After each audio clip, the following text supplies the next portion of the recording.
Chapter 1, Failed First Marriage. Ah, life is a curious thing, isn't it? It weaves a tapestry of joy and pain, love and loss, all bound together by the choices we make and the paths we walk. My first marriage, Evelyn Toko Mays, a woman of quiet strength and deep faith, was a chapter of my life that taught me lessons I could not have learned any other way. We met in the bustling streets of Johannesburg, in the shadow of apartheid's cruel machinery. Evelyn was a nurse, a healer by nature and by calling. Her gentleness was like a balm to my restless soul. When I married her, I thought I could have it all, a family, a home, and a burning mission to free my people. But life, as it often does, had other plans. Evelyn was a deeply religious woman. Her faith was her anchor, her compass, her refuge. She wanted a husband who would kneel beside her in prayer, who would find solace in the same scriptures she did. But I was a man consumed by a different calling. The fight against apartheid was not just a cause to me, it was the very air I breathed. And so, the cracks began to show. I remember coming home late, night after night, my mind buzzing with strategies and plans. Evelyn would be waiting, her face a mixture of worry and frustration. "Nelson," she'd say, "why can't you leave the politics outside the door? Why can't you be here, with us, with your family?" But how could I explain to her that the struggle was not something I could leave behind? That every injustice I saw, every story of suffering I heard, felt like a personal wound? We were two ships, Evelyn and I, sailing in opposite directions. Her heart yearned for a simple, peaceful life, a husband, a home, a family rooted in faith. My heart was set on the stormy seas of revolution, on dismantling a system that dehumanized millions. I remember one argument in particular. It was late, and I had just returned from a meeting. Evelyn was waiting for me, her arms crossed, her eyes sharp. "You are married to the struggle, Nelson," she said, her voice trembling with both anger and sorrow. "Not to me. Not to this family." And she was right. In those moments, I saw the pain I was causing her. But I also knew that I could not, would not, abandon the fight. How could I sit idly by, enjoying the comforts of family life, while my brothers and sisters were suffering under the yoke of apartheid? In the end, our differences proved too great. In 1958, after 13 years of marriage, Evelyn and I parted ways.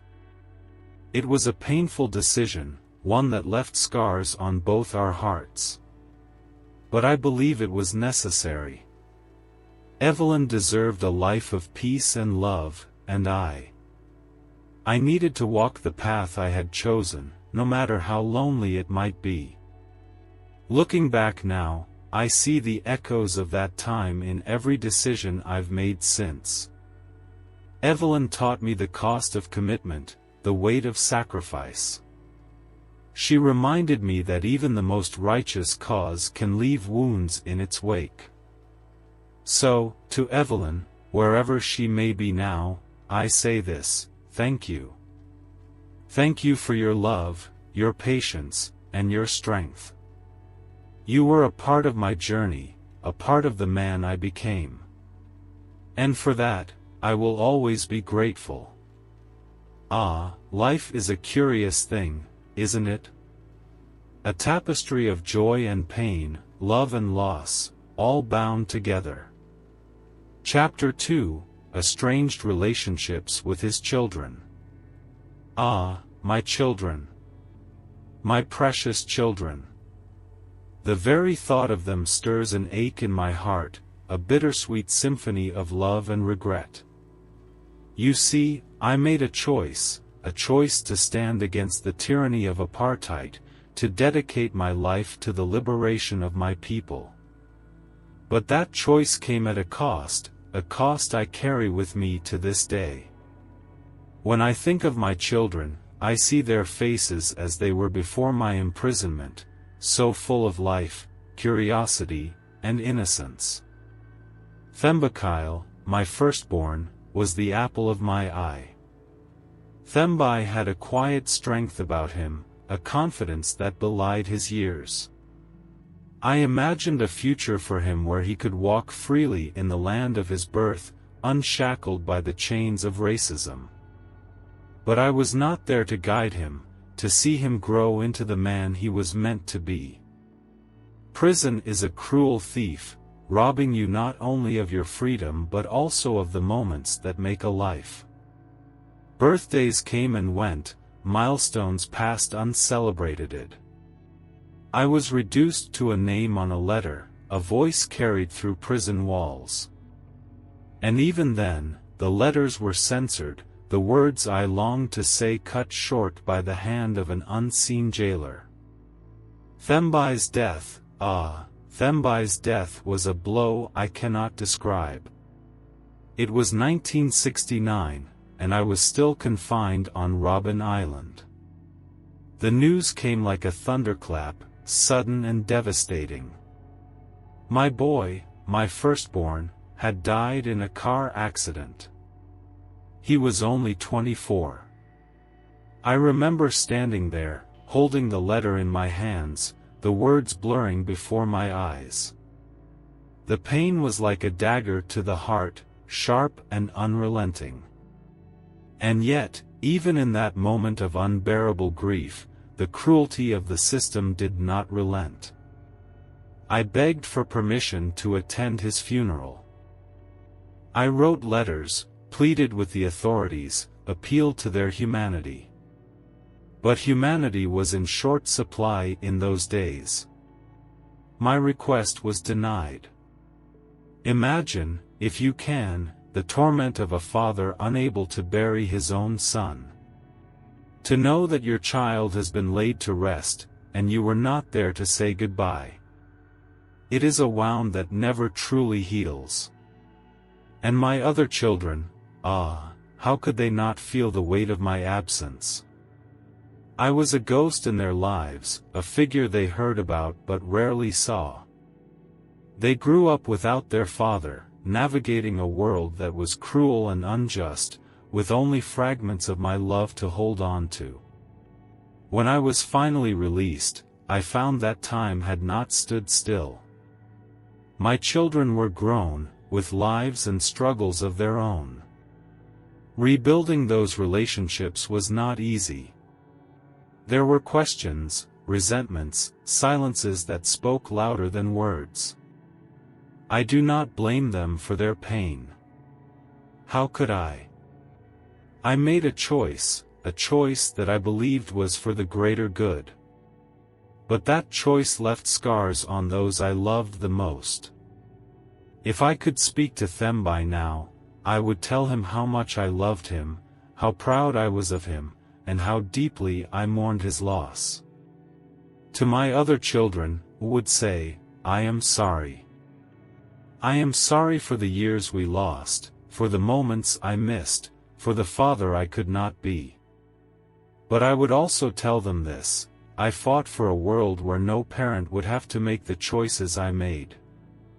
Where no child would grow up in the shadow of oppression, and no family would be torn apart by the cruelty of a system that dehumanizes us all. My children.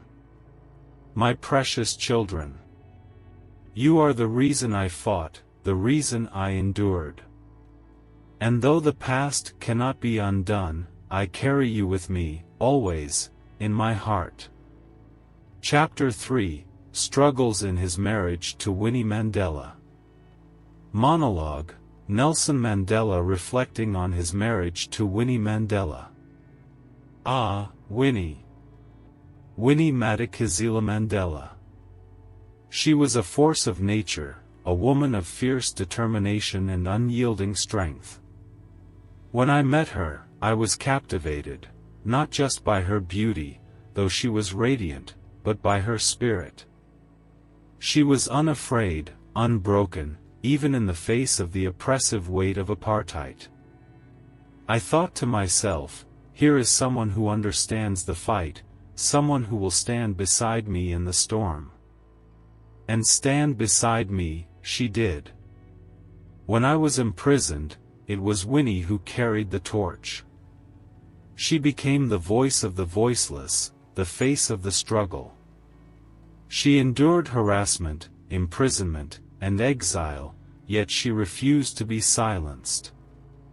I cannot overstate what her courage meant to me during those long, lonely years behind bars.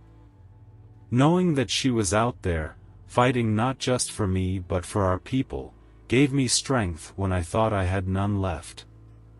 But time is a relentless adversary. 27 years is a lifetime. It changes people, reshapes them in ways they do not even realize. The man who walked out of Victor Verster prison in 1990 was not the same man who had walked in, and Winnie. Winnie had become someone I could barely recognize. She had lived through horrors I could only imagine. The constant surveillance, the arrests, the torture, the isolation, it left its mark. Her anger, her defiance, her willingness to do whatever it took to fight the enemy, these were the traits that had kept her alive and strong. But they were also the traits that began to drive a wedge between us. We tried, oh, how we tried, to find our way back to each other. But the world we returned to was not the same. The movement had grown, evolved, and so had we. Winnie had become a symbol in her own right, a leader with her own following, her own way of doing things. And I was trying to navigate the delicate transition from revolutionary to statesman. Our differences became more pronounced with each passing day. There were whispers of infidelity, of misconduct, of actions taken in the name of the struggle that I could not condone. And there were silences, long and heavy, where words should have been. I will not deny that there were moments of anger, of frustration, of deep sorrow. How could it be that after all we had endured, after the separation, the sacrifices, the shared dream of a free South Africa, we could not find a way to hold on to each other? In 1996, after 38 years of marriage, we made the painful decision to part ways. It was not a decision made lightly, nor without regret. I mourned the loss of what we had, of what we could have been. But I also knew that holding on, when the bond had been irreparably strained, would only bring more pain. Even now, as I look back, I hold no bitterness in my heart for Winnie. She was, and always will be, a part of my story, a part of the struggle that defined our lives. She stood when others would have fallen. She fought when others would have surrendered. And for that, I will always respect her. But love, love is a fragile thing, is it not? It can endure the harshest storms, but sometimes, it cannot survive the quiet erosion of time and circumstance. To Winnie, I would say this: thank you. Thank you for your strength, your courage, your unwavering belief in the fight for freedom. Though our paths diverged, you were my partner in the most turbulent, transformative years of my life. Ah, Winnie. A force of nature, indeed. A chapter of my life I will never forget. Chapter 4: Conflict and Violence in Early Activism. Monologue: Nelson Mandela reflecting on the conflict and violence of early activism. Ah, the days of Umkhonto we Sizwe, the spear of the nation. Those were days of fire and fury, of impossible choices and heavy burdens.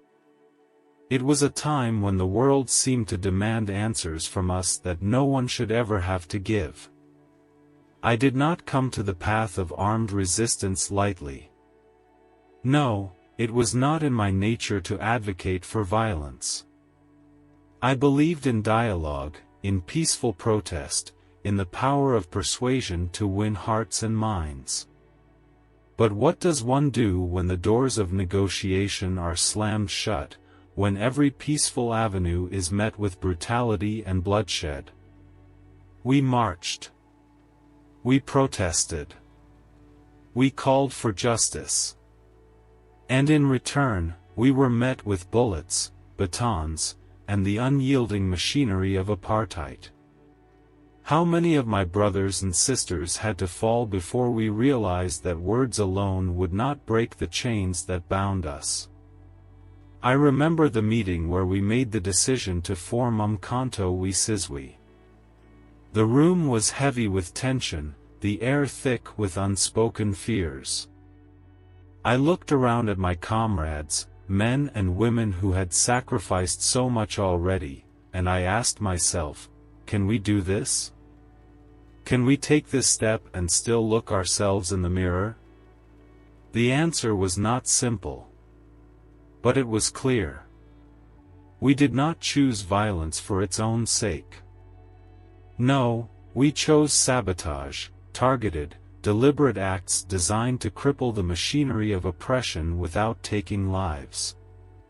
We wanted to send a message, to make the regime understand that we would not be silenced, that we would not stand idly by while our people were crushed under their heel. But violence, violence is a beast that cannot be tamed. Once unleashed, it takes on a life of its own, spilling over in ways you cannot control. There were times when the line between resistance and recklessness blurred, when the actions of the few threatened to undermine the principles we fought for. And yet, I stand by the choices we made. Not because they were easy, but because they were necessary. The apartheid regime was not a government that could be reasoned with. It was a system built on the dehumanization of an entire people, and it used violence as its first and final language. We had to speak in terms it could understand. Do I have regrets? Of course. Any man who has seen the cost of conflict, who has witnessed the pain and suffering it brings, cannot help but carry regrets. There were lives lost, lives I will mourn for the rest of my days. And there were moments when I questioned whether we could have done things differently, whether we could have found another way. But I also know this: the struggle for freedom is never clean, never simple. It is a messy, painful, and deeply human endeavor.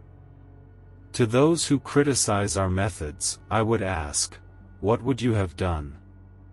If your people were being slaughtered, your land stolen, your dignity stripped away, what would you have done to fight back? Even now, as I reflect on those turbulent years, I do so with a heart that is both heavy and hopeful. Heavy for the lives that were lost, the wounds that were inflicted. Hopeful for the nation that rose from the ashes, a nation that chose reconciliation over revenge. Umkhonto we Sizwe was born out of necessity, not desire. It was a weapon forged in the fire of oppression, wielded with the hope that one day, we would no longer need it. And when that day came, when we laid down our arms and chose the path of peace, I felt a weight lift from my soul. Ah, the days of fire and fury. They shaped me, as they shaped us all. And though they are behind us, their lessons remain. Freedom, I have learned, is never given, it is won. And it is won at a cost.